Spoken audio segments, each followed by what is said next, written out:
ಕರ್ತನಲ್ಲಿ ಪ್ರೀತಿಯ ಆಸರ್ ಟಿವಿ ವೀಕ್ಷಕರೆಲ್ಲರಿಗೂ ಅಮೋಘ ಚರಿತ್ರೆ ಈ ಕಾರ್ಯಕ್ರಮದಲ್ಲಿ ನಿಮ್ಮನ್ನು ಆತ್ಮೀಯವಾಗಿ ಸ್ವಾಗತಿಸ್ತೇವೆ.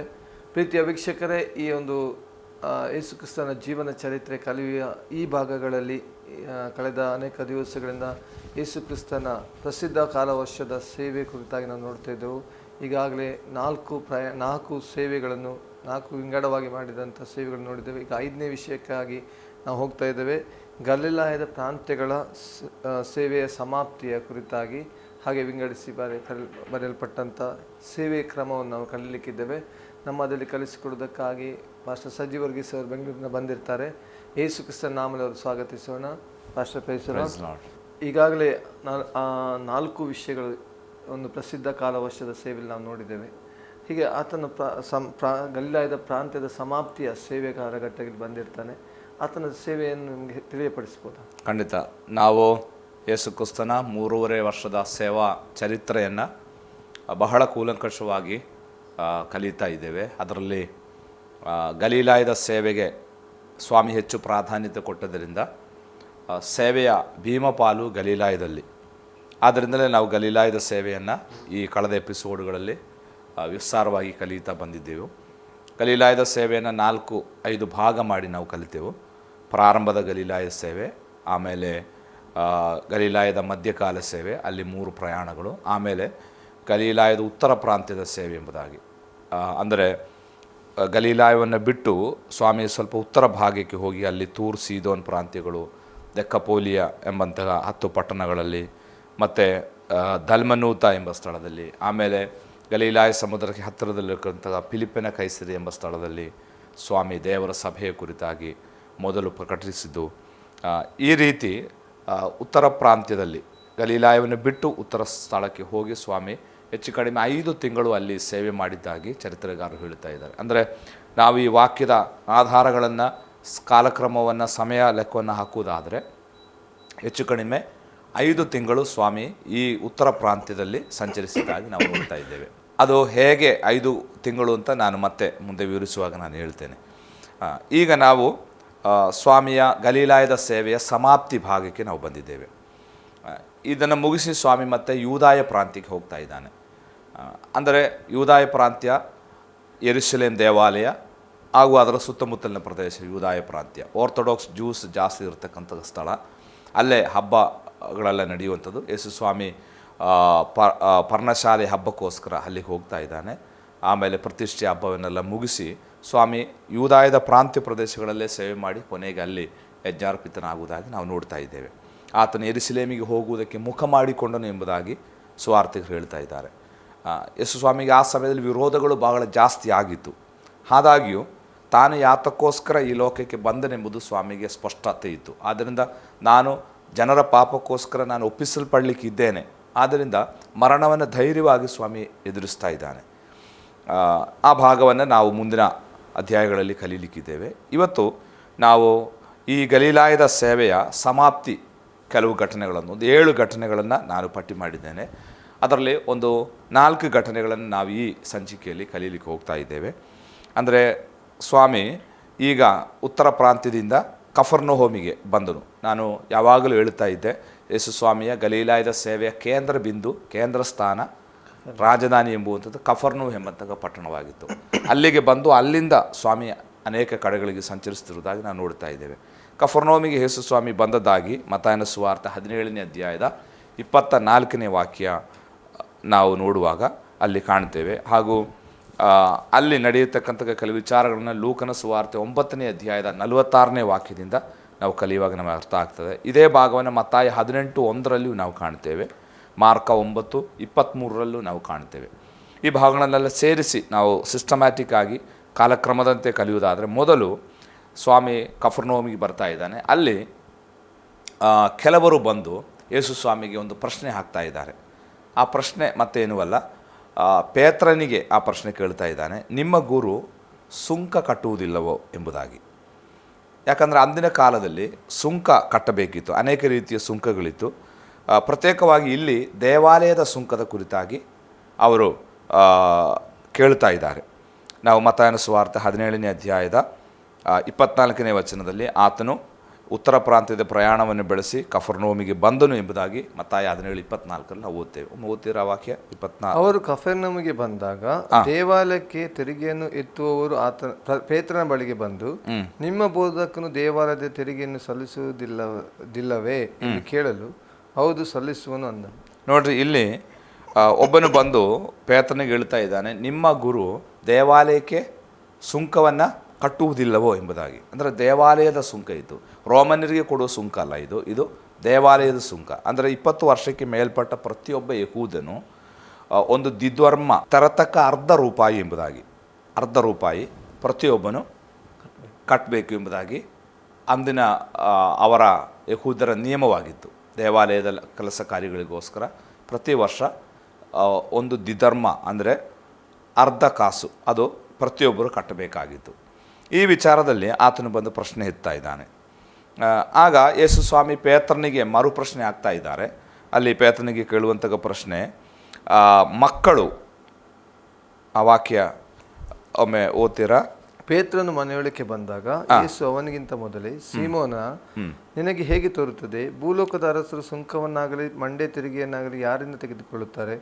ತಮ್ಮ ಮಕ್ಕಳಿಂದಲೋ ಬೇರೆಯವರಿಂದಲೋ ಎಂದು ಕೇಳಿದನು. ಅವನು ಬೇರೆಯವರಿಂದ ಎಂದು ಉತ್ತರ ಕೊಟ್ಟನು. ನೋಡಿ, ಸ್ವಾಮಿ ಪೇತ್ರನಿಗೆ ಈ ವಿಚಾರದಲ್ಲಿ ಪ್ರಶ್ನೆ ಆಗ್ತಾ ಇದ್ದಾನೆ. ಭೂಲೋಕದ ರಾಜರುಗಳು ಯಾರಿಂದ ಸುಂಕ ವಸೂಲು ಮಾಡ್ತಾರೆ? ತಮ್ಮ ಮಕ್ಕಳಿಂದಲ್ಲ, ಬೇರೆಯವರಿಂದ.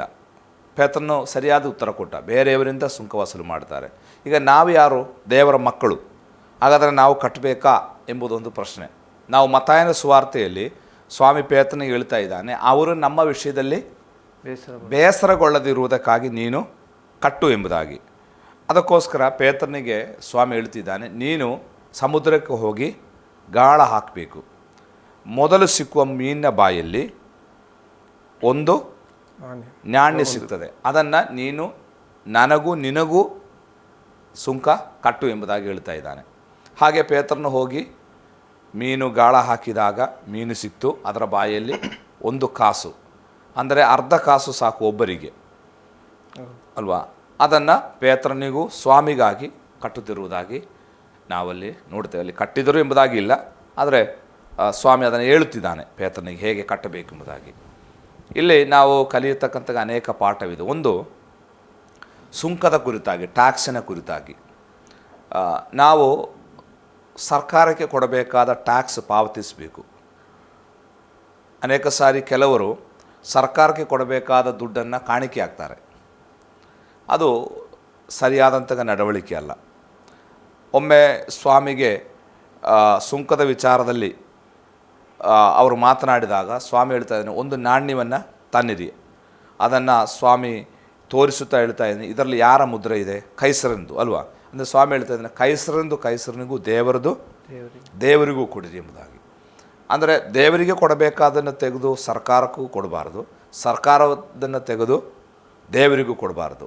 ನಮ್ಮ ಮನಿ ಮ್ಯಾಟ್ರ್ನಲ್ಲಿ ಮನಿ ಮ್ಯಾನೇಜ್ಮೆಂಟ್ ಬಹಳ ಮುಖ್ಯವಾದಂಥ ಒಂದು ವಿಷಯ. ಹಣವನ್ನು ಹೇಗೆ ಉಪಯೋಗಿಸಿಕೊಳ್ಬೇಕೆಂಬುದಾಗಿ ಅದನ್ನು ನಾವು ಆ ವಿಚಾರದೊಂದು ಶಿಸ್ತು ನಾವು ಅನುಸರಿಸಿದರೆ ಆರ್ಥಿಕವಾದ ವಿಚಾರದಲ್ಲಿ ನಮಗೆ ತೊಂದರೆಗಳಿಲ್ಲದೆ ನಮಗೆ ಜೀವನ ಮಾಡಲಿಕ್ಕೆ ಸಾಧ್ಯ. ಆದ್ದರಿಂದ ನಾವೊಂದು ಸರ್ಕಾರದ ಅಧೀನದಲ್ಲಿರುವಾಗ ಆ ಸರ್ಕಾರ ವಿಧಿಸುವಂಥ ಸುಂಕ, ಟ್ಯಾಕ್ಸ್ ಏನಿದೆ ಅದನ್ನು ಕಟ್ಟಲಿಕ್ಕೆ ನಾವು ಬದ್ಧರಾಗಿದ್ದೇವೆ. ಪ್ರತಿಯೊಬ್ಬ ಕ್ರೈಸ್ತನು ಅದನ್ನು ಸರಿಯಾಗಿ ಪಾಲನೆ ಮಾಡಬೇಕೆಂಬುದಾಗಿ ಯೇಸು ಸ್ವಾಮಿಯಲ್ಲಿ ಕಲಿಸ್ತಾ ಇದ್ದಾನೆ. ಕೆಲವರು ಹೇಳ್ತಾರೆ, ನಾವು ದೇವರ ಮಕ್ಕಳು, ನಾವು ಯಾಕೆ ಕಟ್ಟಬೇಕು ಅಂತ. ಯಾಕಂದರೆ ನಾವು ದೇವರ ಮಕ್ಕಳಾದರೂ ನಾವು ಸರ್ಕಾರದ ಅಧೀನದಲ್ಲಿದ್ದೇವೆ, ಒಂದು ರಾಜ್ಯದಲ್ಲಿ ವಾಸ ಮಾಡ್ತಾ ಇದ್ದೇವೆ.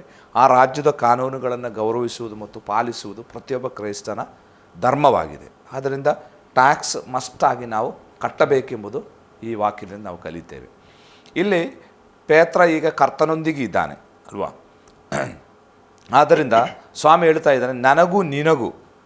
ಅಲ್ಲಿ ಸ್ವಾಮಿ ನನಗೆ ಕಟ್ಟಿಬಾ ಅಂತ ಹೇಳಲಿಲ್ಲ. ಆ್ಯಕ್ಚುಲಿ ಅವರು ಕೇಳಿದ ಪ್ರಶ್ನೆ ನಿಮ್ಮ ಗುರು ಕಟ್ತಾ ಇಲ್ಲ ಎಂಬುದಾಗಿ, ಆದರೆ ಪೇತ್ರನೂ ಕಟ್ತಾ ಇಲ್ಲ ಎಂಬುದಾಗಿ ಸ್ವಾಮಿಗೆ ಗೊತ್ತು ಅಲ್ವಾ.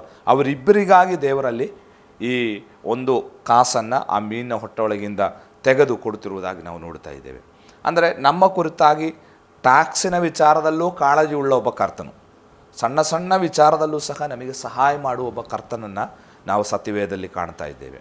ನಮ್ಮ ಆರ್ಥಿಕವಾದ ಯಾವುದೇ ವಿಚಾರಕ್ಕೂ ನಾವು ದೇವರನ್ನು ಆಶ್ರಯಿಸಿದರೆ ಖಂಡಿತವಾಗಿಯೂ ದೇವರು ನಮ್ಮನ್ನು ಪರಿಪಾಲಿಸ್ತಾನೆ ಎಂಬುದನ್ನು ನಾವಿಲ್ಲಿ ಕಾಣ್ತಾ ಇದ್ದೇವೆ. ನಾನು ನಿಮಗೆ ಹೇಳಿದೆ, ಯೇಸು ಸ್ವಾಮಿಯ ಗಲೀಲಾಯದ ಉತ್ತರ ಪ್ರಾಂತ್ಯದ ಸೇವೆ 5 ತಿಂಗಳಿಗಿತ್ತು ಎಂಬುದಾಗಿ. ಆ್ಯಕ್ಚುಲಿ ನಾವು ಆ ಭಾಗವನ್ನು ಕಲಿಯುವುದಾದರೆ ಪ್ರತಿಯೊಬ್ಬ ಇಸ್ರಾಯೇಲನು ದೇವಾಲಯದ ಸುಂಕ ಕಟ್ಟಬೇಕಾದ್ದು ನಮ್ಮ ಫೆಬ್ರವರಿ ಮಾರ್ಚ್ ತಿಂಗಳಲ್ಲಿ, ಅಂದರೆ ಆಧಾರ್ ತಿಂಗಳಿನಲ್ಲಿ ಪಸ್ಕಾ ಹಬ್ಬಕ್ಕಿಂತ ಮುಂಚೆ ಅವರು ದೇವಾಲಯಕ್ಕೆ ಆಧಾರ್ ತಿಂಗಳಲ್ಲಿ ಅದನ್ನು ಕಟ್ಟಬೇಕಿತ್ತು. ಅದು ಕಟ್ಟಲಿಲ್ಲ ಅವರು. ಯಾಕಂದರೆ ಆ ಸಮಯದಲ್ಲಿ ಯೇಸು ಮತ್ತು ಶಿಷ್ಯರು ಗಲೀಲಾಯದ ಉತ್ತರ ಪ್ರಾಂತ್ಯದಲ್ಲಿದ್ದರು. ಹೆಚ್ಚು ಕಡಿಮೆ ಈಗ ಸುಂಕ ಕಟ್ಟದ 5 ತಿಂಗಳಾಗಿದೆ. ಈಗ ಈತನು ಬಂದು ಸ್ವಾಮಿಯಲ್ಲಿ ಮಾತನಾಡುವಂಥದ್ದು 5 ತಿಂಗಳಿನ ನಂತರ ಎಂಬುದಾಗಿ ನಾವು ನೋಡ್ತಾ ಇದ್ದೇವೆ. ಅವರು ಆ ಸಮಯದಲ್ಲಿ ಉತ್ತರ ಪ್ರಾಂತ್ಯದಲ್ಲಿ ಇದ್ದದರಿಂದ 5 ತಿಂಗಳು ಅವರು ಉತ್ತರ ಪ್ರಾಂತ್ಯದಲ್ಲಿ ಇದ್ದದರಿಂದ ಅವರಿಗೆ ಆ ಸಮಯದಲ್ಲಿ ಸುಂಕ ಕಟ್ಟಲಿಕ್ಕೆ ಆಗಲಿಲ್ಲ. ಅದನ್ನು ಗಮನದಲ್ಲಿಟ್ಟುಕೊಂಡು ಆ ವ್ಯಕ್ತಿ ಬಂದು ಸ್ವಾಮಿಯಲ್ಲಿ ಕೇಳ್ತಾ ಇದ್ದಾನೆ. ಅಂದರೆ ಈಗ ದೇವಾಲಯದ ಸುಂಕ ಕಟ್ಟುವುದು ಸಿನಗೋಗ್ ಅಥವಾ ಸಭಾಮಂದಿರಗಳಲ್ಲಿ ಕಟ್ತಾ ಇದ್ದಾರೆ ಕಾಲಘಟ್ಟದಲ್ಲಿ. ಅದು ನಮಗೆ ಸ್ಪಷ್ಟವಲ್ಲ ಎಲ್ಲಿ ಕಟ್ಟಬೇಕೆಂಬುದಾಗಿ. ಒಂದು ವೇಳೆ ದೇವಾಲಯದಲ್ಲಿ ಕಟ್ಟಬೇಕು ಅಥವಾ ಆ ಸಿನಗೋಗಳಲ್ಲಿ ಕಟ್ಟಿ ಅವರನ್ನು ಎಲ್ಲ ಕಲೆಕ್ಟ್ ಮಾಡಿ ದೇವಾಲಯಕ್ಕೆ ಕೊಡ್ತಾ ಇದ್ರು ನಮಗೆ ಗೊತ್ತು. ಯಾಕಂದರೆ ಈ ಸುಂಕ ಕಟ್ಟುವುದಕ್ಕೆ ಯೆರೂಸಲೇಮ್ ತನಕ ಹೋಗಬೇಕಾದ್ರೆ 60 ಮೈಲಿ ದೂರ ಇದೆ ಅಲ್ಲಿಂದ. ಅದು ಒಂದು ಅರ್ಧ ಕಾಸು ಕಟ್ಟುವುದಕ್ಕಾಗಿ ಅಲ್ಲಿ ತನಕ ಹೋಗಿ ಬರುವಂಥದ್ದು. ಒಂದು ವೇಳೆ ಅದಕ್ಕೋಸ್ಕರ ಸುಂಕ ಕಟ್ಟಲಿಕ್ಕೆ ಆಯಾ ಪ್ರಾಂತ್ಯಗಳಲ್ಲಿ ಈಗ ಮತ್ತ ಏನು ಸಿನಗೋಗದಲ್ಲಿ ಟ್ಯಾಕ್ಸ್ ಕಲೆಕ್ಟರ್ ಆಗಿದೆ, ಅದು ಅವನು ರೋಮಿನ ಟ್ಯಾಕ್ಸ್ ಕಲೆಕ್ಟರ್ ಆಗಿದೆ. ರೋಮ್ ಸರ್ಕಾರಕ್ಕೋಸ್ಕರ ಏನು ಮಂಡೆ ತೆರಿಗೆ ಅಂತೇಳಿ ಪ್ರತಿಯೊಬ್ಬರು ಕಟ್ಟಬೇಕಾದ ಟ್ಯಾಕ್ಸ್ ಅದು, ಅದನ್ನು ವಸೂಲು ಮಾಡ್ತಾಯಿದ್ರು. ಅದೇ ರೀತಿ ಯಹೂದ್ಯರು ಸಹ ಈ ರೀತಿಯಾಗಿ ದೇವಾಲಯದ ಸುಂಕ ವಸೂಲು ಮಾಡುವಂಥವರನ್ನು ಆಯಾಯ ಪ್ರಾಂತ್ಯಗಳಲ್ಲಿ ನೇಮಿಸಿರ್ಬೋದು. ಅವರಿಗೆ ಕೋರ್ಟ್ ಕಟ್ಟಿ ಅವರು ಅದನ್ನು ದೇವಾಲಯಕ್ಕೆ ಒಪ್ಪಿಸುವ ವ್ಯವಸ್ಥೆ ಇರ್ಬೋದೇನೋ, ಅದು ಬೈಬಲ್ನಲ್ಲಿ ವ್ಯಕ್ತವಲ್ಲ. ಆದರೆ ಸುಂಕ ಕಟ್ಟಬೇಕೆಂಬುದು ಕಡ್ಡಾಯವಾದಂಥ ಒಂದು ನಿಯಮವಾಗಿತ್ತು. ಅದು ಇಸ್ರಾಯೇಲ್ನ ಆಧಾರ್ ತಿಂಗಳಿನಲ್ಲಿ, ಅಂದರೆ ನಮ್ಮ ಯಾವುದು ಫೆಬ್ರವರಿ ಮಾರ್ಚ್ ತಿಂಗಳಲ್ಲಿ ಪಸ್ಕಾ ಹಬ್ಬದ ಹಿಂದೆ, ಪಸ್ಕಾ ಹಬ್ಬಕ್ಕಿಂತ ಮುಂಚೆ ಇದು ಕಟ್ಟಬೇಕು. ಯಾಕಂದರೆ ಪಸ್ಕಾ ಹಬ್ಬ ಬರುವುದರೊಳಗೆ ಮತ್ತೆ ಫೆಸ್ಟಿವಲ್ ಸೀಸನ್ ಆರಂಭವಾಗ್ತದೆ. ಅನೇಕ 7 ಹಬ್ಬಗಳಿದೆ ಒಂದರ ಹಿಂದಾಗಿ. ಆರಂಭ ಪಸ್ಕದ ಹಬ್ಬ. ಅದಕ್ಕಿಂತ ಮುಂಚೆ ಈ ತೆರಿಗೆಗಳನ್ನು ಕಟ್ಟಿ ತೀರಿಸಿದರೆ ಮಾತ್ರವೇ ಅವರಿಗೆ ದೇವಾಲಯದ ಏನು ಖರ್ಚು ವೆಚ್ಚಗಳನ್ನು ನೋಡಿಕೊಳ್ಳಿಕ್ಕೆ ಆಗುವಂಥದ್ದು. ಅದು ಅವರ ವ್ಯವಸ್ಥೆಯಾಗಿತ್ತು. ಆದ್ದರಿಂದ ನೋಡಿ, ಇಲ್ಲಿ ನಾವು ಗಮನಿಸ್ತಕ್ಕ ಮತ್ತೊಂದು ಸಂಗತಿ, ಯೇಸು ಸ್ವಾಮಿ ಸುಂಕ ಕಟ್ಟಲಿಲ್ಲ ಎಂಬುದು ಆ ಮನುಷ್ಯ ಗಮನಿಸಿದ, ಅದೇ ದೊಡ್ಡ ಸಂಗತಿ ಅಲ್ವಾ. ಈಗ ನಾವು ಟ್ಯಾಕ್ಸಿ ಕಟ್ಟಿದ್ದೇವೆ ಅಂತೇಳಿ ನಮ್ಮ ಅಕ್ಕಪಕ್ಕದವರನ್ನು ಕೇಳ್ತಾರ? ಕಾರಣ ಕೊನೆಗೆ ನಾವು ಈ ಪಂಚಾಯತಿಗೆ ಹೋಗಿ ಏನಾದ್ರು ವಿಷಯಕ್ಕೆ ಹೋಗುವಾಗ ನಮ್ಮ ಮನೆ ತೆರಿಗೆ ಕಟ್ಟಿಲ್ಲ ಅಥವಾ ಏನು ಜಮೀನು ತೆರಿಗೆ ಕಟ್ಟಿಲ್ಲ ಅಂತ ಅವ್ರು ಹೇಳುವಾಗ ನಾವು ಕಟ್ತೇವೆ ಅಲ್ವಾ. ಆದರೆ ಈ ಯೇಸುಸ್ವಾಮಿಯನ್ನು ಆ ಸಣ್ಣ ತಪ್ಪನ್ನು ಸಹ ನೋಡುವುದಕ್ಕಾಗಿ ಅವತ್ತು ಜನರು ಇದ್ದರು ಎಂಬುದು ನಾವು ಅಲ್ಲಿಂದ ತಿಳಿಯತಕ್ಕಂಥ ಸಂಗತಿ. ಈಗ ಸಾಧಾರಣ ಒಬ್ಬ ಮನುಷ್ಯ ಏನೇ ತಪ್ಪು ಮಾಡಿದರೂ ಯಾರು ಅದನ್ನು ಗಮನಿಸುವುದಿಲ್ಲ. ಆದರೆ ಒಬ್ಬ ಭಕ್ತನು, ಒಬ್ಬ ಕ್ರೈಸ್ತನು ತಪ್ಪು ಮಾಡುವಾಗ ಅದು ಎಲ್ಲರ ಕಣ್ಣಿಗೆ ಬೀಳುವಂಥ. ಆದ್ದರಿಂದ ಜನರ ಮುಂದೆ ನಾವು ಎಷ್ಟು ಜಾಗರೂಕತೆಯಿಂದ ಗೌರವದಿಂದ ನಡ್ಕೊಳ್ಬೇಕು ಎಂಬ ಪಾಠ ನಮಗಿಲ್ಲಿ ಕಾಣ್ತದೆ ಅಲ್ವಾ. ಸ್ವಾಮಿ ಇಷ್ಟು ಒಳ್ಳೆಯ ಕಾರ್ಯಗಳನ್ನು ಜನರಿಗೆ ಮಾಡಿದ್ದಾಗಿಯೂ ಏನು ನ್ಯೂನತೆ, ಏನು ಸ್ವಾಮಿಯಲ್ಲಿ ತಪ್ಪು, ದೋಷಾರೋಪಣೆ ಏನಿದೆ ಎಂಬುದಾಗಿ ಹುಡುಕುವವರಿಗೆ ಒಂದು ತಪ್ಪು. ಅಂದರೆ ಸ್ವಾಮಿ ಪೇತ್ರನಿಗೆ ಹೇಳಿದಾಗ ಪೇತ್ರ ನಾವು ಕಟ್ಟಲಿಲ್ಲ ಅಂತ ಹೇಳಲಿಲ್ಲ, ಏನು ನಾವು ಕಟ್ತೇವೆ ಅಂತ ಹೇಳ್ತಾ ಇದ್ದಾರೆ ಅಲ್ವಾ. ಸ್ವಲ್ಪ ತಡವಾಯಿತು, ಯಾಕಂದರೆ ಅವರು ಉತ್ತರ ಪ್ರಾಂತ್ಯದಲ್ಲಿ ಇದ್ದರು, ಈ ಕಡೆ ಇರಲಿಲ್ಲದ್ರಿಂದ ಕಟ್ಟಲಿಕ್ಕೆ ಅವರು ಬಿಟ್ಟು ಹೋದರು.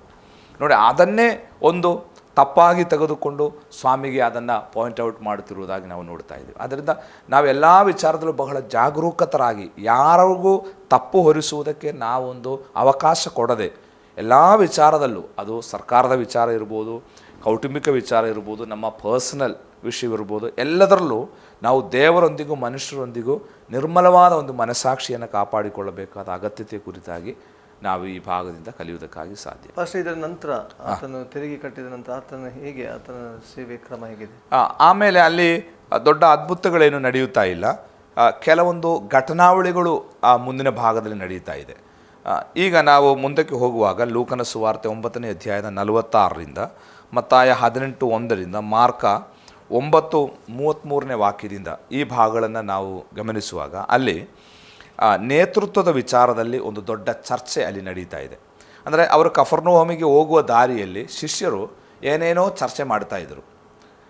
ಆ ಚರ್ಚಾ ವಿಷಯ ಏನು ಎಂಬುದಾಗಿ ಸ್ವಾಮಿ ಮನೆಗೆ ಬಂದಾಗ ಅವ್ರ ಹತ್ರ ಕೇಳ್ತಾ ಇದ್ದಾನೆ. ಮಾರ್ಕನ ಸುವಾರ್ತೆ 9:33ರಲ್ಲಿ ಸ್ವಾಮಿ ಕೇಳ್ತಾ ಇದ್ದಾನೆ, ನೀವು ಮಾರ್ಗದಲ್ಲಿ ಏನು ತರ್ಕ ಮಾಡುತ್ತಾ ಇದ್ದೀರಿ ಎಂಬುದಾಗಿ ಸ್ವಾಮಿ ಕೇಳ್ತಾ ಇದ್ದಾನೆ.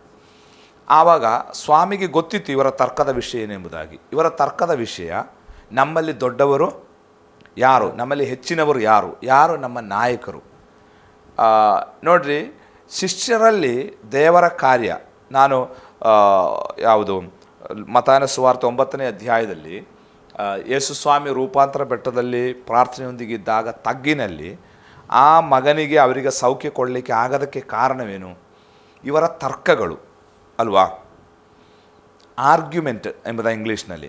ಆರ್ಗ್ಯುಮೆಂಟ್ ಯಾವಾಗಲೂ ಎಗ್ರಿಮೆಂಟಿಗೆ ಬರಲ್ಲ ಅಲ್ವಾ. ಆರ್ಗ್ಯುಮೆಂಟು ಎಗ್ರಿಮೆಂಟು ಎರಡು ದಿಕ್ಕಿನಲ್ಲಿದೆ. ನೋಡ್ರಿ, ಸ್ವಾಮಿ ಹೇಳ್ತಾ ಇದ್ದಾರೆ, ನೀವು ಇಬ್ಬರು ಐಕ್ಯವಾಗಿದ್ದುಕೊಂಡು ಒಂದು ವಿಷಯಕ್ಕಾಗಿ ಪ್ರಾರ್ಥನೆ ಮಾಡಿದರೆ ಅಲ್ಲಿ ಆರ್ಗ್ಯುಮೆಂಟ್ ಎಗ್ರಿಮೆಂಟನ್ನು ನಾಶ ಮಾಡುವಂಥದ್ದಾಗಿದೆ. ನಾವು ಒಂದು ವಿಚಾರದಲ್ಲಿ ಎಗ್ರಿ ಆಗಬೇಕು. ನೋಡಿರಿ, ಆರ್ಗ್ಯುಮೆಂಟು ಎಗ್ರಿಮೆಂಟಿಗೆ ವಿರೋಧ. ತರ್ಕಗಳು ನಮ್ಮ ಐಕ್ಯತೆಯನ್ನು ನಾಶ ಮಾಡುವಂಥದ್ದಾಗಿದೆ. ನಮ್ಮ ಸಭೆಗಳಲ್ಲೆಲ್ಲ ಇವತ್ತೇನು ತರ್ಕಗಳಿಗೆ ಹೆಚ್ಚು ಸಮಯ ಅಲ್ವಾ. ಸೈತಾನ ಒಂದು ಶೋಧನೆ, ಅದು ಸೈತಾನ ಒಂದು ಕುಯುಕ್ತಿ, ಅದು ನಮ್ಮನ್ನು ತರ್ಕ ತರಿಸಿ ನಮ್ಮನ್ನು ಎಗ್ರಿಮೆಂಟ್ ನಾವು ಒಂದಾಗದೆ ನಮ್ಮನ್ನು ಚದರಿಸುವಂಥ ಕೆಲಸ. ಈ ಶಿಷ್ಯರಲ್ಲಿ ಐಕ್ಯತೆ ಇರಲಿಲ್ಲ, ಅವರೊಳಗೆ ಯಾವಾಗಲೂ ಆರ್ಗ್ಯುಮೆಂಟ್ ನಡೀತಿತ್ತು. ಅವರ ಆರ್ಗ್ಯುಮೆಂಟಿನ ಮೊದಲ ಸಂಗತಿ ಏನು ಗೊತ್ತಾ? ನಮ್ಮಲ್ಲಿ ದೊಡ್ಡವರು ಯಾರು ಎಂಬುದಾಗಿ. ಅನೇಕ ಸಾರಿ ಸ್ವಾಮಿ ಇದನ್ನು ಗಮನಿಸಿದ. ಕೊನೆಗೆ ಬೇಸತ್ತು ಸ್ವಾಮಿ ಕೇಳ್ತಾ ಇದ್ದಾನೆ, ನೀವು ಇವತ್ತು ದಾರಿಯಲ್ಲಿ ದೊಡ್ಡ ಚರ್ಚೆ ಮಾಡ್ತಾ ಇದ್ರಲ್ಲ, ಏನು ಚರ್ಚಾ ವಿಷಯ ಅಂತ ಸ್ವಾಮಿ ಗೊತ್ತಿತ್ತು, ಆದರೆ ಅವರ ಬಾಯಿಂದ ಬರುವುದಕ್ಕಾಗಿ. ಅವಾಗ ಅವರು ಹೇಳ್ತಾ ಇದ್ದಾರೆ, ನಮ್ಮಲ್ಲಿ ದೊಡ್ಡವರು ಯಾರು ಎಂಬುದಾಗಿತ್ತು ನಮ್ಮ ಚರ್ಚಾ ವಿಷಯ. ಸ್ವಾಮಿ ಅದಕ್ಕೆ ಪರಿಹಾರ ಅಲ್ಲಿಗೆ ಕಾಣ್ತಾ ಇದ್ದಾನೆ. ಸ್ವಾಮಿ ಪಕ್ಕನೆ ಒಂದು ಮಗುವನ್ನು ಅವರ ಹತ್ತಿರ ಮಗುವನ್ನು ತನ್ನ ಬಳಿಗೆ ಕರೆದುಕೊಂಡು ಆ ಮಗುವನ್ನು ತಾನು ಅಪ್ಪಿಕೊಂಡು ಶಿಷ್ಯರಿಗೆ ತೋರಿಸುತ್ತಾ ಹೇಳ್ತಾ ಇದ್ದಾನೆ, ನೀವು ಈ ಮಗುವಿನಂತೆ ಆಗದೇ ಹೋದರೆ ನೀವು ಪರಲೋಕ ರಾಜ್ಯದಲ್ಲಿ ಸೇರುವುದಿಲ್ಲ ಎಂಬುದಾಗಿ. ಅಂದರೆ ನೀವು ಈ ಮಗುವಿನ ಹಾಗೆ, ಆ ವಾಕ್ಯವನ್ನು ಓದಬಹುದಾ? ಮಾರ್ಕನ ಸುವಾರ್ತೆ 9:30. ಒಂದು ಚಿಕ್ಕ ಮಗುವನ್ನು ತೆಗೆದುಕೊಂಡು ಅವರ ನಡುವೆ ನಿಲ್ಲಿಸಿ ಅಪ್ಪಿಕೊಂಡು ಅವರಿಗೆ, ಯಾವನಾದರೂ ನನ್ನ ಹೆಸರಿನಲ್ಲಿ ಇಂಥ ಚಿಕ್ಕ ಮಕ್ಕಳಲ್ಲಿ ಈ ಚಿಕ್ಕ ಮಕ್ಕಳಲ್ಲಿ ಒಂದನ್ನು ಸೇರಿಸಿಕೊಂಡರೆ ನನ್ನನ್ನು ಸೇರಿಸಿಕೊಂಡ ಹಾಗಾಯಿತು, ಮತ್ತು ಯಾವನಾದರೂ ನನ್ನನ್ನು ಸೇರಿಸಿಕೊಂಡರೆ ನನ್ನನ್ನಲ್ಲ, ನನ್ನನ್ನು ಕಳುಹಿಸಿಕೊಟ್ಟಾತನನ್ನೇ ಸೇರಿಸಿಕೊಂಡ ಹಾಗಾಯಿತು ಎಂದು ಹೇಳಿದನು. ಅಂದರೆ ಸ್ವಾಮಿ ಇನ್ನೊಂದು ಭಾಗದಲ್ಲಿ, ಈ ಮಗುವಿನ ಹಾಗೆ ತನ್ನನ್ನೇ ತಗ್ಗಿಸುವವನು ಪರಲೋಕ ರಾಜ್ಯದಲ್ಲಿ ದೊಡ್ಡವನಾಗಿರ್ತಾನೆ ಎಂಬುದಾಗಿ.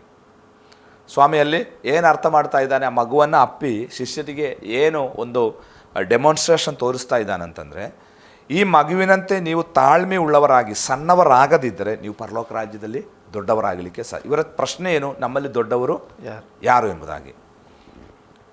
ನಾವು ಸಣ್ಣವರಾಗುವಾಗಲೇ ದೊಡ್ಡವರಾಗುವುದು ಎಂಬುದು ಸ್ವಾಮಿ ಹೇಳ್ತಾ ಇದ್ದಾನೆ. ನಾವು ದೊಡ್ಡವರಾಗಲಿಕ್ಕೆ ಶ್ರಮಿಸುವಾಗ ನಾವು ಸಣ್ಣವರಾಗ್ತಾ ಇದ್ದೇವೆ. ಅದು ಇವತ್ತು ಅನೇಕರಿಗೆ ಗೊತ್ತಾಗ್ತಾ ಇಲ್ಲ. ನೋಡಿರಿ, ದೊಡ್ಡವರಾಗಲಿಕ್ಕೆ ಇವತ್ತು ಜನರು ಮಾಡುವ ನಾಟಕಗಳು, ಆಟಗಳು ವಾಸ್ತವಿಕವಾಗಿ ಅವ್ರನ್ನ ಸಣ್ಣದು ಮಾಡ್ತಾ ಇದೆ. ಅವರು ಆ ಮಟ್ಟಕ್ಕೆ ಇಳೀತಾ ಇದ್ದಾರೆ ಅಲ್ವಾ. ನಾವು ಸಣ್ಣವರಾಗುವಾಗಲೇ ವಾಸ್ತವಿಕವಾಗಿ ದೊಡ್ಡವರ. ಅದಕ್ಕೆ ಒಂದು ಸಣ್ಣ ಮಗುವನ್ನು ತಂದು ಸ್ವಾಮಿ ನೀವು ಇವರಂತೆ ಆಗಬೇಕು, ಅಂದರೆ ಇವರಂತೆ ನೀವು ತಾಳ್ಮೆ ಉಳ್ಳವರಾಗಬೇಕು, ಇವರಂತೆ ನೀವು ಕಿರಿದಾಗಬೇಕು, ಆವಾಗಲೇ ಪರಲೋಕ ರಾಜ್ಯದಲ್ಲಿ ನೀವು ದೊಡ್ಡವರಾಗುವುದು. ನೋಡಿ, ಪರಲೋಕ ರಾಜ್ಯದಲ್ಲಿ ದೊಡ್ಡವರು ಸಣ್ಣವರು ಇದ್ದಾರೆ ಅಂತ ಸ್ವಾಮಿ ಅನೇಕ ಬೋಧನೆಗಳಿಂದ ನಮಗೆ ಕಲೀಲಿಕ್ಕೆ ಸಾಧ್ಯ. ಸರ್ಮನ್ ಆನ್ ದ ಮೌಂಟ್ನಲ್ಲಿ ಸ್ವಾಮಿ ಅದೇ ಪದವನ್ನು ಉಪಯೋಗಿಸ್ತಾ ಇದ್ದಾರೆ, ಪರಲೋಕ ರಾಜ್ಯದಲ್ಲಿ ದೊಡ್ಡವರು ಸಣ್ಣವರು ಇದ್ದಾರೆ ಎಂಬುದಾಗಿ.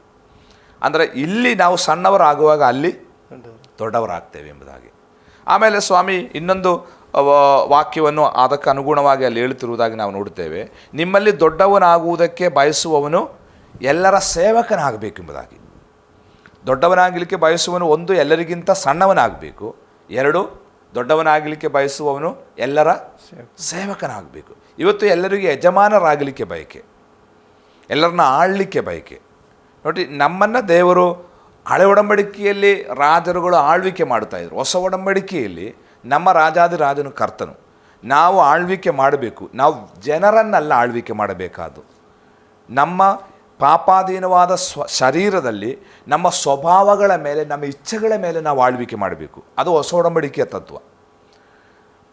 ಹಳೆ ಒಡಂಬಡಿಕೆಯ ತತ್ವ ಅಲ್ಲ ಹೊಸ ಒಡಂಬಡಿಕೆಯಲ್ಲಿ. ಹೊಸ ಒಡಂಬಡಿಕೆಯಲ್ಲಿ ನಾವು ಆಳ್ವಿಕೆ ಮಾಡಬೇಕು. ಯಾವುದರ ಮೇಲೆ? ನಮ್ಮ ಸ್ವಭಾವಗಳ ಮೇಲೆ, ಏನು ಸೈತಾನ ಮೇಲೆ, ಲೋಕದ ಮೇಲೆ, ಪಾಪದ ಮೇಲೆ ನಾವು ಆಳ್ವಿಕೆ ಮಾಡಬೇಕು. ಆ ಆಳ್ವಿಕೆಗಾಗಿ ದೇವರು ಕರೆದಿದ್ದಾನೆ ಹೊರತು ವ್ಯಕ್ತಿಗಳನ್ನು ಆಳ್ಲಿಕ್ಕೆ ಅಲ್ಲ. ನಮಗೆ ಬಂದ ಸಮಸ್ಯೆ ಏನು? ನಮಗೆ ಅಧಿಕಾರ ಸಿಕ್ಕ ತಕ್ಷಣ ನಾವು ವ್ಯಕ್ತಿಗಳನ್ನು ಆಳ್ವಿಕೆ ಮಾಡಲಿಕ್ಕೆ ಹೋಗ್ತಾ ಇದ್ದೇವೆ. ಹೊಸ ಒಡಂಬಡಿಕೆಯಲ್ಲಿ ಅದು ಕಲಿಸ್ತಾ ಇಲ್ಲ. ನಾವು ವ್ಯಕ್ತಿಗಳನ್ನೆಲ್ಲ ನಮ್ಮನ್ನೇ ನಾವು ನಮ್ಮ ಸ್ವಯಮನ್ನು ನಾವು ಆಳ್ವಿಕೆ ಮಾಡಬೇಕು, ಅದನ್ನು ನಾವು ಕಂಟ್ರೋಲಲ್ಲಿ ಇಡಬೇಕು, ಅಲ್ಲದೆ ವ್ಯಕ್ತಿಗಳನ್ನೆಲ್ಲ ಆಳ್ವಿಕೆ ಮಾಡಬೇಕು. ಅದಕ್ಕೆ ಸ್ವಾಮಿ ಹೇಳ್ತಾ ಇದ್ದಾನೆ, ನಿಮಗೆ ದೊಡ್ಡವರಾಗಬೇಕಾ, ನೀವು ಇನ್ನೊಬ್ಬನ ಸೇವಕರಾಗಿರಿ. ಸ್ವಾಮಿ ಅದನ್ನೇ ತೋರಿಸಿದ್ದು. ಸ್ವಾಮಿ ಎಲ್ಲರ ಪಾದಗಳನ್ನು ತೊಳೆದು, ನಾನು ಇಷ್ಟು ದೊಡ್ಡ ಗುರುವು ಕರ್ತನೂ ಆಗಿರುವ ನಾನು, ಅಂದರೆ ನಿಮ್ಮೆಲ್ಲರಿಗಿಂತ ದೊಡ್ಡವನು ಹೀಗೆ ಯಾರು, ನಾನೇ ಗುರುವು ಕರ್ತನೂ ಆಗಿದ್ದೇನೆ. ಯೋಹಾನ 13ರಲ್ಲಿ ಸ್ವಾಮಿ ಹೇಳ್ತಿದ್ದಾನೆ, ನಾನೇ ನಿಮ್ಮ ಪಾದವನ್ನು ತೊಳೆದಿರಲಾಗಿ ನೀವು ಒಬ್ಬರೊಬ್ಬರ ಪಾದವನ್ನು ತೊಳೆಯುವ ಹಂಗಿನಲ್ಲಿದ್ದೀರಿ ಎಂಬುದಾಗಿ. ಸ್ವಾಮಿ ಏನು, ಎಲ್ಲರಿಗಿಂತ ದೊಡ್ಡವನಾಗಲಿಕ್ಕೆ ಬಯಸುವನು, ಎಲ್ಲರ ಸೇವಕನಾಗು. ಸ್ವಾಮಿ ಮಾಡಿ ತೋರಿಸಿದ. ಅಲ್ಲೇ ಸ್ವಾಮಿಯ ದೊಡ್ಡತನ ನಾವು ಕಾಣುವಂಥದ್ದು. ಇದು ಅನೇಕರಿಗೆ ಗೊತ್ತಿಲ್ಲದಂತಹ ಸಂಗತಿ. ಆದ್ದರಿಂದ ಇವರ ಚರ್ಚೆ ನಮ್ಮಲ್ಲಿ ದೊಡ್ಡವರು ಯಾರು, ಅದಕ್ಕೆ ಸ್ವಾಮಿ 2 ರೀತಿಯಲ್ಲಿ ಪ್ರತಿಕ್ರಿಯಿಸ್ತಿದ್ದಾನೆ. ಒಂದು ಮಗುವನ್ನು ಅಪ್ಪಿ ನೀವು ಈ ಮಗುವಿನಂತೆ ಸಣ್ಣವರಾಗಬೇಕು, ಆವಾಗ ನೀವು ದೊಡ್ಡರಾಗ್ತೀರಿ. 2ನೇದಾಗಿ ಎಲ್ಲರಿಗಿಂತ ದೊಡ್ಡವನಾಗಲಿಕ್ಕೆ ಬಯಕೆ ಇದ್ದರೆ ಎಲ್ಲರ ಸೇವಕನಾಗಬೇಕು. ಈ 2 ವಾಕ್ಯಗಳ ಮೂಲಕ ಸ್ವಾಮಿ ಆವತ್ತಿನ ತನಕ ಇದ್ದ ಅವರ ಆ ದೊಡ್ಡ ಚರ್ಚಾ ವಿಷಯಕ್ಕೆ ಒಂದು ಸಮಾಪ್ತಿಯನ್ನು ಹಾಡುತ್ತಿರುವುದಾಗಿ, ಒಂದು ಕನ್ಕ್ಲೂಷನ್ ಕೊಡುತ್ತಿರುವುದಾಗಿ ನಾವು ಆ ಭಾಗದಲ್ಲಿ ಕಾಣ್ತೇವೆ. ಅಷ್ಟೇ. ಇದರ ನಂತರವಾಗಿ ಅಲ್ಲಿ ಏನು ಘಟನೆ ಆಗ್ತದೆ ಅಂದರೆ, ಒಂದು ದೊಡ್ಡವನು ಸಣ್ಣವನು ಎಂಬಂಥ ಒಂದು ತರ್ಕದನ್ನು ಈ ಸ್ವಾಮಿ ತನ್ನ ಒಂದು ಒಳ್ಳೆ ರೀತಿಯಲ್ಲಿ ವಿವರಿಸಿದ ನಂತರ ಏನು ನಡೀತದೆ ಘಟನೆಗಳು ಆ ಪ್ರಾಂತ್ಯಗಳಲ್ಲಿ? ಈ ಸಂದರ್ಭದಲ್ಲಿ ನಾವು ಮತ್ತಾಯನ ಸುವಾರ್ತೆ 18:6, ಲೂಕ 9:49, ಮಾರ್ಕ 9:38 ಈ ವಾಕ್ಯಗಳ ಆಧಾರದಲ್ಲಿ ಆ ಸಂದರ್ಭದಲ್ಲಿ ಅಥವಾ ಆ ದಿನಗಳಲ್ಲಿ ಒಂದರಲ್ಲಿ ಯೋಹಾನನು ಬಂದು ಯೇಸು ಸ್ವಾಮಿಗೆ ಒಂದು ದೊಡ್ಡ ವಿಷಯವನ್ನು ಈ ಸ್ವಾಮಿ ಮುಂದಿಡ್ತಿದ್ದಾನೆ. ಅಂದರೆ ಯೋಹಾನನು ಅಲ್ಲಲ್ಲೋ ತಿರುಗಾಡುತ್ತಿದ್ದಾಗ ಯೇಸುವಿನ ನಾಮದಲ್ಲಿ ಯಾರೋ ದೆವ್ವಗಳನ್ನು ಬಿಡಿಸಿ ಅದ್ಭುತಗಳನ್ನು ಮಾಡುತ್ತಿರುವುದನ್ನು ಯೋಹಾನನು ಗಮನಿಸಿದ. ಆಗ ಸ್ವಾಮಿಗೆ ಬಂದು ಯೋಹಾನ ಹೇಳ್ತಿದ್ದಾನೆ, ನಾನು ಅವನನ್ನು ಗದರಿಸಿ ಅದನ್ನು ನಿಲ್ಲಿಸಿ ಬಂದಿದ್ದೇನೆ ಅಂತ. ಆವಾಗ ಸ್ವಾಮಿ ಅವನಿಗೆ ಕೊಡುವಂಥ ಉತ್ತರ, ಯಾಕೆ ನೀನು ಹಾಗೆ ಮಾಡಿದ್ದೀಯ, ನಮಗೆ ಪ್ರತಿಕೂಲವಲ್ಲದವನು ನಮಗೆ ಅನುಕೂಲವಾಗಿದ್ದಾನೆ ಎಂಬ ತತ್ವವನ್ನು ಸ್ವಾಮಿಯಲ್ಲಿ ಹೇಳ್ತಾ ಇದ್ದಾನೆ. ಈಗ ಶಿಷ್ಯರು ತಿಳ್ಕೊಂಡದೇನು, ಯೇಸುವಿನ ನಾಮ ನಮಗೆ ಮಾತ್ರ, ಅದರ ಸದುಪಯೋಗ ನಾವು ಮಾತ್ರ ಪಡಿಬೇಕು, ಆ ನಾಮದಲ್ಲಿ ನಾವು ಮಾತ್ರ ದೆವ್ವಗಳನ್ನು ಹೊರಗೆ ಹಾಕಬೇಕೆಂಬುದಾಗಿ ಅವರ ತತ್ವವಾಗಿತ್ತು.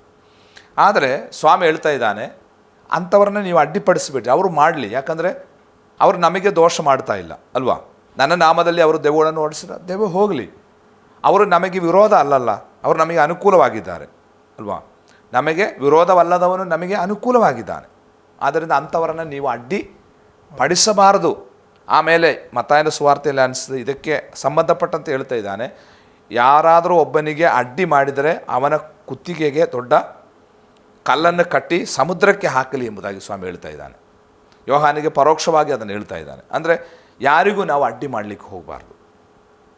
ಅಂದರೆ ಒಂದು ವಿಶಾಲ ಹೃದಯ ಸ್ವಾಮಿಗೆ ಇದೆ, ಅವರನ್ನು ಸಹ ಸ್ವೀಕಾರ ಮಾಡತಕ್ಕಂಥ ಒಂದು ಹೃದಯ ನಮಗಿರಬೇಕು. ಇಲ್ಲಿ ನಾವು ಕಲಿಯತಕ್ಕಂಥ ಒಂದು ತತ್ವ ನಾನು ಹೇಳ್ತೇನೆ, ನಾವು ಅವರೊಟ್ಟಿಗೆ ಸೇರಬೇಕೆಂಬುದಾಗಿ ದೇವರು ಬಯಸ್ತಾ ಇಲ್ಲ. ಈಗ ನೋಡಿರಿ, ಒಬ್ಬೊಬ್ಬರಿಗೆ ದೇವರು ಒಂದೊಂದು ಸೇವೆ ಕೊಟ್ಟಿದ್ದಾನೆ. ಕೆಲವರಿಗೆ ದೆವ್ವ ಬಿಡಿಸಿರ್ಬೋದು, ರೋಗಶಾಂತಿ, ಕೆಲವರಿಗೆ ಟೀಚಿಂಗ್ ಇರ್ಬೋದು, ಕೆಲವರಿಗೆ ಸಭಾಪಾಲನೆ ಸೇವೆ ಇರ್ಬೋದು. ಒಬ್ಬೊಬ್ಬರಿಗೆ ದೇವರು ಒಂದೊಂದು ಸೇವೆ ಕೊಟ್ಟಿದ್ದಾನೆ. ಈಗ ಎಲ್ಲರೂ ಸರಿಯಾದ ರೀತಿಯಲ್ಲಿ ಮಾಡಬೇಕೆಂಬುದಾಗಿ ಇಲ್ಲ, ಆದರೆ ಅವರಿಗೆ ಪ್ರಕಟಿಸಲ್ಪಟ್ಟ ರೀತಿಯಲ್ಲಿ, ಅವರಿಗೆ ತಿಳಿದಿರುವ ರೀತಿಯಲ್ಲಿ ಅವರು ಸೇವೆ ಮಾಡ್ತಾ ಇದ್ದಾರೆ. ನಾವು ಅವರೊಟ್ಟಿಗೆ ಸೇರಬೇಕೆಂಬುದಾಗಿ, ಅದಕ್ಕೆ ಹೊಂದಾಣಿಕೆ ಮಾಡಿಕೊಳ್ಬೇಕೆಂಬುದಾಗಿ ದೇವರು ಹೇಳ್ತಾ ಇಲ್ಲ, ಅವ್ರನ್ನ ಅಡ್ಡಿಪಡಿಸಬಾರದೆಂಬುದಾಗಿ ದೇವರು ಹೇಳ್ತಿದ್ದಾನೆ. ಅರ್ಥ ಆಯ್ತಲ್ಲ. ಈಗ ಒಬ್ಬನು ದೆವ್ವಗಳ ಸೇವೆ, ದೆವ್ವಗಳನ್ನು ಬಿಡಿಸುವ ಸೇವೆ, ಒಂದು ವೇಳೆ ಅವನು ಮಾಡುವುದು ಹೇಗೆ ನಮಗೆ ಗೊತ್ತಿಲ್ಲ, ಬೈಬಲ್ನ ರೀತಿಯಲ್ಲೇ ಅಲ್ಲ ಅವರು ಮಾಡ್ತಾ ಇರೋದು, ಆದರೂ ನಾವು ದೆವ್ವ ಬಿಡಿಸ್ತಾ ಇದ್ದಾನೆ, ಅವನು ಮಾಡಲಿ, ನಾವು ಅವನು ಅಡ್ಡಿಪಡಿಸೋದು ಬೇಡ. ಆದರೆ ನಾವು ಅವನು ಮಾಡುವುದಕ್ಕೆ ಸೇರಿ ಅವನೊಂದಿಗೆ ಆಗಬೇಕೆಂಬುದಾಗಿ ದೇವರು ಬಯಸ್ತಾ ಇಲ್ಲ, ಅವನು ಅಡ್ಡಿಪಡಿಸಬಾರದು ಎಂಬುದಾಗಿ ದೇವರು ಹೇಳ್ತಾ ಇದ್ದಾನೆ. ಅದರಿಂದ ಯೋಹಾನಿಗೆ ಹೇಳ್ತಿದ್ದಾನೆ, ನಮಗೆ ಪ್ರತಿಕೂಲವಲ್ಲದವನು ನಮಗೆ ಅನುಕೂಲ. ಆ ವಿಶಾಲ ಹೃದಯ ನಮಗಿರಬೇಕು. ಅಂದರೆ ಎಲ್ಲರನ್ನ ನಾವು ಒಳಗೊಳ್ಳುವಂಥ ಒಂದು ವಿಶಾಲತೆ ನಮಗಿರಬೇಕು. ಒಂದು ವೇಳೆ ಉಪದೇಶ ಏನು ವಾಕ್ಯದ ಆಧಾರ ಎಲ್ಲ ಸ್ವಲ್ಪ ಆ ಕಡೆ ಈ ಕಡೆ ಇದ್ರೂ ನಾವು ಅವರೊಟ್ಟಿಗೆ ಸೇರಬೇಕಂತಲ್ಲ, ಆದರೆ ಅವ್ರನ್ನ ಅಡ್ಡಿಪಡಿಸೋದು ಬೇಡ. ಅವರು ಮಾಡಲಿ, ಒಂದು ಅರ್ಥದಲ್ಲಿ ಅವರು ಸಹ ಸೇವೆ ಮಾಡ್ತಾ ಇದ್ದಾರೆ ಅಲ್ವಾ. ಅವರು ನಮ್ಮ ಹಾಗೆ ಅಷ್ಟು ತಿಳುವಳಿಕೆ ಇಲ್ಲದೆ ಮಾಡಿದ್ದರೂ ಸಹ ಅವರಿಗೆ ಗೊತ್ತಿರುವ ಹಾಗೆ ಅವರು ಮಾಡ್ತಾ ಇದ್ದಾರೆ. ಅದರಿಂದ ಅಡ್ಡಿ ಮಾಡಬಾರದು ಎಂಬುದು ಈ ಭಾಗದಿಂದ ನಾವು ಕಲೀಲಿಕ್ಕೆ ಸಾಧ್ಯವಾಗ್ತದೆ. ಓಕೆ, ನಮ್ಮ ಸಮಯ ಮುಕ್ತಾಯಗೊಂಡಿರುವುದರಿಂದ ಯೇಸು ಸ್ವಾಮಿಯ ಗಲೀಲಾಯ ಸೇವೆಯ ಸಮಾಪ್ತಿಯ ಘಟ್ಟಕ್ಕೆ ಬರುವಾಗ ನಡೆದಂಥ ಕೆಲವು ಘಟನಾವಳಿಗಳನ್ನು ನಾವು ನೋಡಿಕೊಂಡು, ಒಂದನೇದಾಗಿ ಕಫರ್ನೋಮಿನಲ್ಲಿ ಯೇಸು ಸ್ವಾಮಿ ಸುಂಕ ಕಟ್ಟಿದ್ದು, ಆಮೇಲೆ ಏನು ಅವರ ದೊಡ್ಡ ಚರ್ಚಾ ವಿಷಯವಾಗಿದ್ದ, ತರ್ಕದ ವಿಷಯವಾಗಿದ್ದ ದೊಡ್ಡವನು ಎಂಬ ವಿಚಾರದಲ್ಲಿ ಒಂದು ಕನ್ಕ್ಲೂಷನ್ ಸ್ವಾಮಿ ಕೊಡ್ತಾ ಇದ್ದಾನೆ. ಆಮೇಲೆ ಏನು ಯೋಹಾನನು ಕೆಲವರನ್ನು ಅಡ್ಡಿಪಡಿಸಿದ್ದನ್ನು ಸ್ವಾಮಿ ತಿದ್ದುತ್ತಿರುವುದಾಗಿ ನಾವು ನೋಡ್ತಾ ಇದ್ದೇವೆ. ನಮಗೆ ಪ್ರತಿಕೂಲವಲ್ಲದವನು ನಮಗೆ ಅನುಕೂಲವಾಗಿದ್ದಾನೆ ಎಂಬುದಾಗಿ ನಾವು ಭಾಗದಲ್ಲಿ ನೋಡ್ತೇವೆ. ಈ ಎಲ್ಲ ಘಟನೆಗಳು ನಮಗೆ ಅನೇಕ ಆತ್ಮಿಕ ಪಾಠವನ್ನು ಮತ್ತು ನಮ್ಮ ಕ್ರೈಸ್ತ ಜೀವಿತದಲ್ಲಿ ನಾವು ಅನುಸರಿಸಬೇಕಾದ ಕೆಲವೊಂದು ಮಾರ್ಗನಿರ್ದೇಶನಗಳು ಕೊಡುವಂಥದ್ದಾಗಿ ನಾವು ಕಾಣ್ತೇವೆ. ಪ್ರೀತಿಯ ವೀಕ್ಷಕರೇ, ಇವತ್ತಿನ ಕಾರ್ಯಕ್ರಮದಲ್ಲಿ ಯೇಸು ಕ್ರಿಸ್ತನ ಸಮಾಪ್ತಿಯ ಗಲಿಲಾಯದ ಸಮಾಪ್ತಿಯ ಸೇವೆಯಲ್ಲಿ ಅನೇಕ ವಿಚಾರಗಳು ನಮ್ಮ ಜೀವಿತದಲ್ಲಿ ಅಳವಡಿಸತಕ್ಕದ್ದಾಗಿದೆ. ನಾವು ಸರ್ಕಾರಕ್ಕೆ ಕಟ್ಟುವಂಥ ತೆರಿಗೆ ವಿಷಯವಾಗಲಿ, ಅಥವಾ ನಮ್ಮಲ್ಲಿ ದೊಡ್ಡವನು ಯಾರೆಂಬುದಾಗಿ ಹೇಳುವುದರ ವಿಷಯದಲ್ಲಿ ಆಗಲಿ, ಅಥವಾ ಅನೇಕ ಅಡ್ಡಿಪಡಿಸುವಂಥ ವಿಷಯಗಳಲ್ಲಾಗಲಿ, ನಾವು ಅನೇಕ ವಿಷಯಗಳನ್ನು ನಮ್ಮ ಜೀವಿತದಲ್ಲಿ ಅಳವಡಿಸಿಕೊಂಡು ನಮ್ಮ ಕ್ರೈಸ್ತ ಜೀವಿತ ಮುಂದುವರಿಸೋಣ ಎಂಬುದಾಗಿ ಹೇಳುತ್ತಾ ಇವತ್ತಿನ ಕಾರ್ಯಕ್ರಮ ನಾವು ಇಲ್ಲಿಗೆ ಮುಗಿಸಲಿಕ್ಕೆ ಬಯಸ್ತೇವೆ. ಇನ್ನೊಂದು ಸಂಚಿಕೆಯಲ್ಲಿ ನಾವು ಬರಲಿಕ್ಕಿದ್ದೇವೆ. ನಮ್ಮ ಮೊದಲೇ ಆಸರೆ ಟಿವಿಯಲ್ಲಿ ಬಂದು ವಿಸ್ತಾರವಾಗಿ ಯೇಸು ಕ್ರಿಸ್ತನ ಜೀವನ ಚರಿತ್ರೆಯನ್ನು ಕಲಿಸುತ್ತಿರುವಂಥ ದೇವಸೇವಕರಿಗೆ ಆಸರೆ ಟಿವಿ ಪರವಾದಂಥ ವಂದನೆಗಳು ಹೇಳೋಣ. Praise Lord. ಇನ್ನೊಂದು ಸಂಚಿಕೆಯಲ್ಲಿ ಬರುವವರೆಗೆ ನಿಮ್ಮ ನೆಚ್ಚಿನ ಆಸರೆ ಟಿವಿ ವೀಕ್ಷಿಸ್ತಾ ಇರಿ. ವಂದನೆಗಳು.